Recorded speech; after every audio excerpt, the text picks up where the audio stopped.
Nanti kita jadi beritahu bahwa kita bodoh atau bahwa kita tidak cukup baik. Itu adalah kotak yang menurut saya harus dipelajari masyarakat untuk dibuang.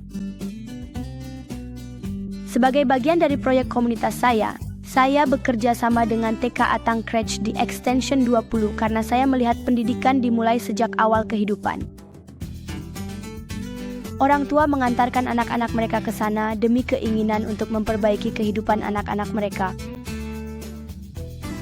Mainan edukasi Ona membuat pekerjaan kami lebih mudah karena anak-anak belajar sambil bermain dan memakai benda fisik. Karena itulah yang saya inginkan, stimulasi otak. Jika mereka sudah mengetahui pengetahuan ini sekarang, seperti menulis warna dan matematika, salah satu dari mereka bisa saja menjadi insinyur berikutnya dari Afrika Selatan. Beberapa tantangan yang saya hadapi selama proyek saya adalah harus berbicara dengan orang-orang karena saya punya ide ini. Bahwa saya ingin mereka menyumbangkan mainan mereka karena saya merasa mainan itu masih bisa digunakan. Tapi ketika saya sampai di sana dengan pidato latihan, sesuatu yang sudah saya hafal di luar kepala, semuanya jadi berantakan. Dan saya merasa saya sudah bekerja keras hanya untuk ditolak. Saya menyalahkan diri sendiri. Saya masuk ke mobil dan saya merajuk. Jadi ibu saya berkata, kamu jelas akan mendapat jawaban tidak. Tidak semua orang akan mendengar ceritamu.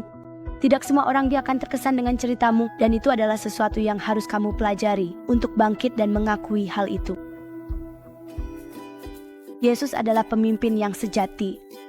Seseorang yang perlu kita teladani. Seseorang yang nilai-nilainya perlu kita tunjukkan dan mulai kita perlihatkan sifat-sifatnya.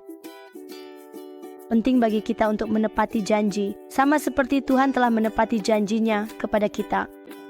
Dengan menunjukkan kejujuran kepada orang-orang ini, kita selangkah lebih dekat untuk menjadi seperti Kristus. Kepemimpinan Ona adalah contoh yang luar biasa bagi anak-anak dalam menunjukkan kemanusiaan dan rasa hormat. Anak-anak tertentu ini mereka tidak memiliki kesempatan sebesar yang saya miliki.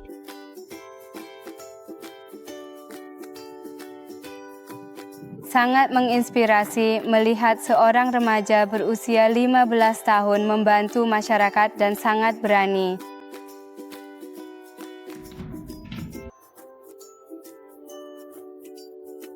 Saya cukup dewasa untuk bisa memberikan bantuan. Jika kita terlalu sibuk memikirkan diri sendiri, bagaimana kita benar-benar bisa menciptakan dunia yang lebih baik? Bagaimana kita bisa menurunkan angka pengangguran kita? Bersikaplah dermawan dengan informasi yang Anda miliki. Berikan orang lain kesempatan yang sama, seperti yang Anda dapatkan. Saya mengucapkan terima kasih kepada saudari Ona atas mainan sumbangan kepada kami. Saya senang bermain dengan mainan-mainan itu. Saya memastikan bahwa saya tidak hanya memberikan sesuatu kepada institusi itu. Buku-buku kecil yang saya berikan memang khusus untuk mereka. Buku-buku kecil ini secara khusus berfokus pada pemecahan masalah. Saya ingin mereka bisa memiliki keterampilan itu. Terima kasih, Nona.